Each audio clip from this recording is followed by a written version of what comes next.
આપનું હાર્દિક સ્વાગત છે। સુરત જિલ્લામાંથી એક દુઃખદ અકસ્માતની ખબર સામે આવી રહી છે।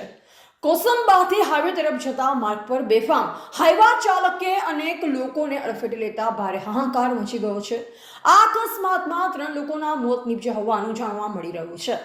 મળતી માહિતી મુજબ કોસંબાથી હાઈવે તરફ જતા રસ્તા પર એક બેફામ હાઈવા ચાલકે પહેલા 2 બાઇક ચાલકોને ટક્કર મારી ત્યારબાદ સ્ટીયરિંગ પરથી કાબુ ગુમાવતા હાઈવા રોડની બાજુમાં બેઠેલા મજૂર ઉપર ચડી ગયો હતો।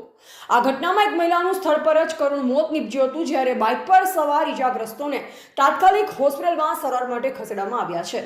બાઇક ચાલકોની હાલત ગંભીર હોવાનું સામે આવ્યું છે। સ્થાનિક લોકોના જણાવ્યા મુજબ હાઈવા ડ્રાઈવર દારૂના નશામાં હતો। ઘટનાના પગલે ગુસ્સે ભરાયેલા લોકોએ ચાલકને પકડી જાળ સાથે બાંધી દીધો હતો। આ અકસ્માતને લઈ વિસ્તારમાં ભારે રોષનો માહોલ જોવા મળી રહ્યો છે। સ્થાનિકોએ આ માર્ગ પર તાત્કાલિક સ્પીડ બ્રેકર મૂકવાની માંગ ઉઠાવી છે। હવે મહત્વનું છે કે અગાઉ પણ આ જ માર્ગ પર ડમ્પર ચાલકો દ્વારા અનેકો અકસ્માત સર્જાયા છે। હાલ પોલીસ ઘટના સ્થળે પહોંચી ગઈ છે અને આગળની કાર્યવાહી હાથ ધરવામાં આવી રહી છે। Bureau report Surat. અમારી ચેનલને લાઈક કરો, સબસ્ક્રાઇબ કરો।